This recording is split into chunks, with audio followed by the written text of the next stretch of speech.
नमस्कार, मैं हूं सच्चिदानंद वशिष्ठ।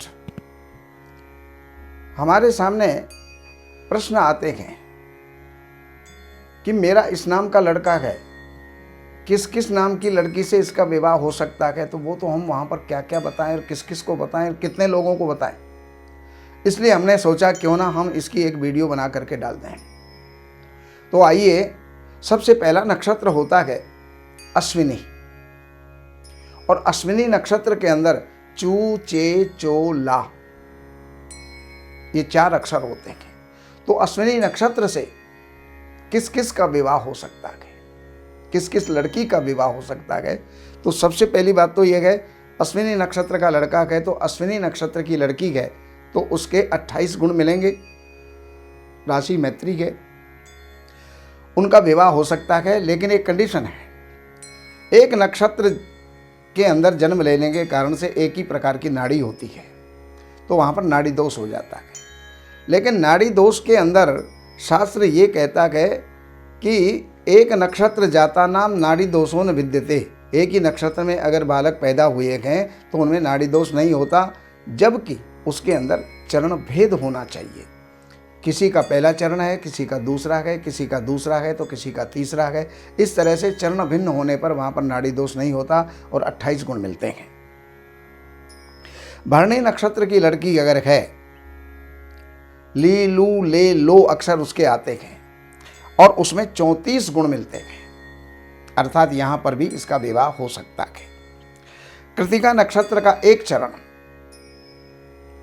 आ, जिसके अंदर अक्षर आता है, उसमें 27.5 गुण मिलते हैं और ये विवाह हो सकता है, क्योंकि एक ही राशि है और एक राशि का स्वामी भी एक ही होता है।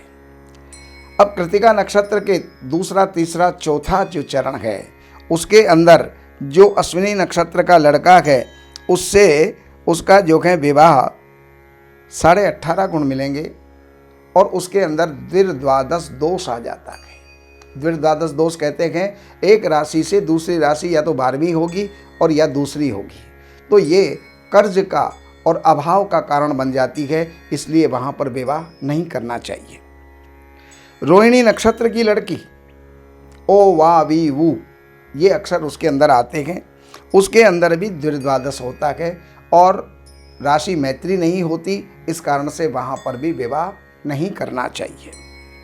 मृगशिरा नक्षत्र का 2 चरण, वे वो अक्षर जिसके अंदर हैं उसके अंदर 23.5 गुण मिलते हैं और द्विर्द्वादश दोष होता है, इसलिए यहाँ पर राशि मैत्री नहीं होने के कारण यहाँ पर भी विवाह नहीं करना चाहिए। मृगशिर का तीसरा, चौथा चरण, वहाँ पर राशि जो है वो बदल जाती है, कै की, तो वहाँ पर मिथुन राशि आ जाती है और यहाँ 27 गुण मिलते हैं, विवाह कर सकते हैं। आर्द्रा नक्षत्र के अंदर 19 गुण मिलते हैं, लेकिन नाड़ी दोष होता है, यहाँ पर विवाह नहीं करना चाहिए। पुनर्वसु नक्षत्र के 3 चरण, इसके अंदर 27 गुण होते हैं, लेकिन नाड़ी दोष होता है, इसलिए विवाह नहीं करना चाहिए। पुनर्वसु नक्षत्र का चौथा चरण 22.5 गुण मिलते हैं, लेकिन नाड़ी दोष होता है, इसलिए यहाँ पर भी विवाह नहीं करना चाहिए। पुख्य नक्षत्र में 30.5 गुण मिलते हैं, राशि मैत्री भी है, इसलिए यहाँ पर आप विवाह कर सकते हैं। अश्लेषा नक्षत्र में राशि मैत्री होने के कारण से यहाँ पर 26 गुण मिलते हैं और आप जो है अश्विनी नक्षत्र वाले लड़के अश्लेषा नक्षत्र की लड़की से विवाह कर सकते हैं। मघा नक्षत्र में 20 गुण मिलते हैं और नवम पंचम भकूट दोष आता है। नवम पंचम का मतलब होता है एक दूसरे की राशि से 9वीं या 5वीं हो, तो वो भी जो है दोष कहलाता है। लेकिन राशि सुमैत्री शुभदो विवाह, राशि मैत्री होने के कारण से विवाह शुभ होता है, आप कर सकते हैं। पूर्वा फाल्गुनी नक्षत्र में 26 गुण होते हैं और नवम पंचम दोष होता है, लेकिन इसको भी आप कर सकते हैं। उत्तरा फाल्गुनी का पहला चरण 16.5 गुण मिलते हैं, नाड़ी दोष भी आता है और भकूट दोष आता है, इसको आप नहीं कर सकते। उत्तरा फाल्गुनी के आगे 3 चरण जिसमें 13 गुण, नाड़ी दोष और षडाष्टक दोष होता है, इसके अंदर आप विवाह नहीं कर सकते। हस्त नक्षत्र में 10 गुण आते हैं, योनि दोष आता है, नाड़ी दोष आता है, षडाष्टक दोष आता है, तो हस्त नक्षत्र में भी अश्विनी नक्षत्र वाले विवाह नहीं कर सकते। चित्रा नक्षत्र के 2 चरण जिसके अंदर 13 गुण और भकुट दोष आता है, इसमें भी विवाह नहीं किया जा सकता। और चित्रा नक्षत्र के 2 चरण जिसके अंदर और अश्विनी नक्षत्र से 22.5 गुण मिलते हैं, यहाँ पर आप विवाह कर सकते हो, लेकिन राशि मैत्री नहीं है। स्वाति नक्षत्र के अंदर 27.5 गुण आते हैं और योनि दोष आता है, तो राशि मैत्री नहीं होने के कारण से यहाँ पर विवाह नहीं करना चाहिए।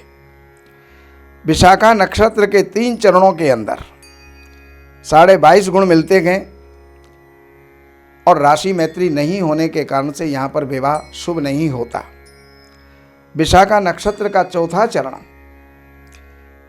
अश्विनी नक्षत्र वाले के लिए 16.5 गुण मिलते हैं और षडाष्टक दोष आता है, भकुट दोष आता है, विवाह नहीं करना चाहिए। अनुराधा नक्षत्र के अंदर 24.5 गुण मिलते हैं, षडाष्टक दोष आता है, लेकिन राशि स्वामी एक ही है। वृश्चिक राशि का स्वामी भी मंगल है और मेष राशि का स्वामी भी मंगल है, इसलिए विवाह हो सकता है।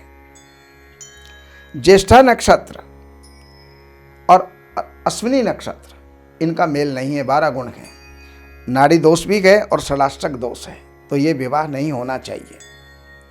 मूल नक्षत्र की लड़की और अश्विनी नक्षत्र का लड़का 12 गुण आते हैं और वहाँ पर नाड़ी दोष और नवम पंचम भकुट दोष आता है, विवाह नहीं करना चाहिए। पूर्वाषाढ़ नक्षत्र इसके अंदर 26 गुण आते हैं और नवम पंचम दोष आता है, लेकिन राशि मैत्री होने के कारण से यहाँ पर विवाह किया जा सकता है। और उत्तराषाढ़ नक्षत्र का पहला चरण वो भी धनु राशि में ही आता है, तो अश्विनी नक्षत्र के लड़के के साथ में 24.5 गुण मिलते हैं, विवाह किया जा सकता है। उत्तराषाढ़ के 3 चरण उसके अंदर 27 गुण आते हैं, राशि मैत्री जरूर नहीं है, लेकिन यहाँ पर विवाह किया जा सकता है। श्रवण नक्षत्र में राशि मकर होती है और लड़के की राशि मेष है, यहाँ पर भी 27 गुण आते हैं, इसको भी किया जा सकता है। धनिष्ठा नक्षत्र के 2 चरण जिसमें ग गी अक्षर आता है, ये भी मकर राशि में आता है, 20 गुण होते हैं, ये मध्यम है। धनिष्ठा नक्षत्र के 3रा और 4था चरण इसमें भी 20 गुण आते हैं और ये राशि मैत्री नहीं है, तो इसको भी नहीं करना चाहिए, यानी ये उत्तम मिलान नहीं है। शतभिषा नक्षत्र में 15 गुण और नाड़ी दोष आते हैं, ये इसको नहीं करना चाहिए। पूर्वा भाद्रपद नक्षत्र में 18 गुण और नाड़ी दोष आता है, इसको भी नहीं करना चाहिए। पूर्वा भाद्रपद का 4था चरण इसमें 14.5 गुण, नाड़ी दोष और द्विद्वादश दोष आता है, इसको भी नहीं करना चाहिए। और उत्तरा भाद्रपद के अंदर 24 गुण आते हैं, लेकिन द्विद्वादश दोष आता है, राशि मैत्री है, इसलिए आप यहाँ पर विवाह कर सकते हैं। और रेवती नक्षत्र और अश्विनी नक्षत्र का लड़का 25 गुण आते हैं, द्विद्वादश दोष आता है, लेकिन फिर भी राशि मैत्री होने के कारण से इस विवाह को किया जा सकता है।